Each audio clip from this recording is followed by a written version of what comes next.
Hello, lovelies. Okay, so this morning's reading, we have the Citadel of Fantasy Oracle.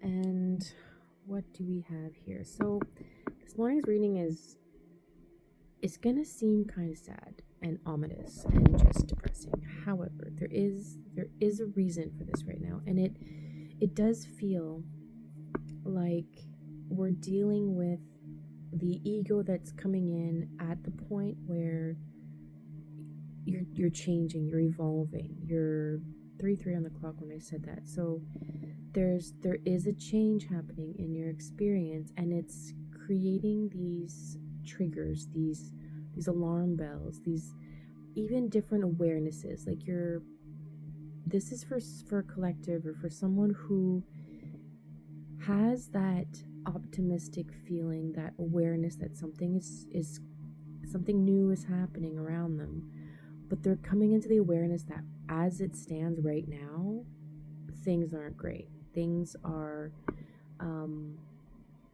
as a result of okay, let's just get into the reading and we'll see here. So what we have is we have the pathless, which says difficult decisions, lack of direction. We have the walker, which is the unknown and a journey. We have the guide, which is inheritance and correction. I love the keys on that. And the champion, which is achievement and downfall. All right, so we'll start off with the pathless. The pathless is all about, it's the scene in this imaginary world that defines the archetypes of these cards is that of someone whom seems like they're walking around aimlessly. They made rash, wrong decisions and missed out on the right decisions. There's just this sense of I don't know where I'm going or what's happening, but something's got to give because things are feeling lost amongst the crowd kind of vibe, right? There is that lack of direction. There's decisions that aren't being made, and the ones that are being made aren't aligned with who you were at the time you made them, and so, or not aligned with who you wanted to be or become.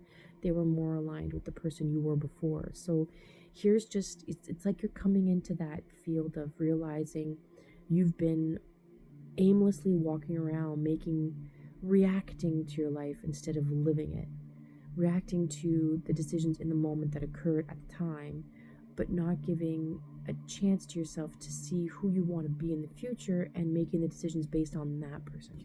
And so we have the walker. The walker again comes in with this just an unknown path. They're feeling, as much as there's an awareness of the beauty involved in that card, in this scene, there's still no destination. There's no where do you go from here. There's just this, well, there's a journey clearly, but there's this blank space of what do I do with it. There's an overwhelm with it. There's this every moment of looking up going, oh great, cool, that's great, that's lovely, but having no path to set. There's this unknown spot. You have to take a journey, but it's becoming a situation where it's too overwhelming because of the fact that you're made not all the wrong ones, but there was no direction lack of direction. There's no direction in how you were making those decisions originally because you didn't know where you were headed. You just knew you had to make a decision, so you did. There was no discernment involved. And so now the guide comes in. It's almost like at this point the bell is ringing and saying like, hey, yo, you, the one that wants to go on this walkabout, come over here for a sec. This path I have has not been written out right, but we can make the corrections as we go. You've inherited the need to have a journey. We all have. We all are the guides of our own books, right? We are all the narrators and main characters, authors, editors, all of it. We are the be-all end-all of our own story. And so as the guide to your own book, you have to make the course corrections as you go. But you have to be aware that you're walking a path that can be edited to begin with. 444 on the clock when I say that. So there's this awareness that now comes in. Now that you're seeing that, you're being guided, yes, you got to try out all the keys to fit the door. This is your door, your key. You're being offered all opportunities, but now you got to make the discerning choices moving forward. The champion card, achievement and downfall. Now, if we think of a champion, the champion is only as good as that match, right? You're always going to have to step up and defend that role until you realize it's not your role you want to play anymore, so on and so forth. But there is a fragility in this. As much as you have to wield the power of knowing where you're at, there's also, don't get stuck into a martyrdom of like, oh well, woe is me, I'm always having to fight for what I believe in or fight for. No, you don't have to keep yourself chained. The chain here that's keeping you bound to that whole idea is not real, right? These ideas that we have to live a certain way or be a certain person to achieve a certain thing, it only works for the path that you're leaving, because now you're realizing that in order to be a champion, you have to train for the competition you're in.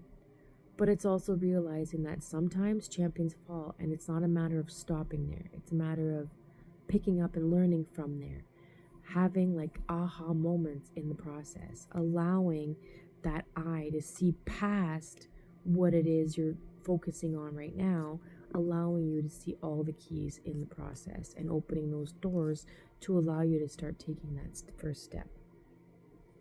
And so at this point, we're going to leave this message here. If you do want more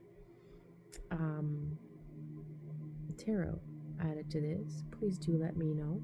But at this point, it's a matter of seeing the true champion that you are, your goals, your aspirations, what lights you up, letting go of anything else, and remembering to walk your path. This is your expression. This is your life. You're the author. You're the main character. Go step into the experience you want for you.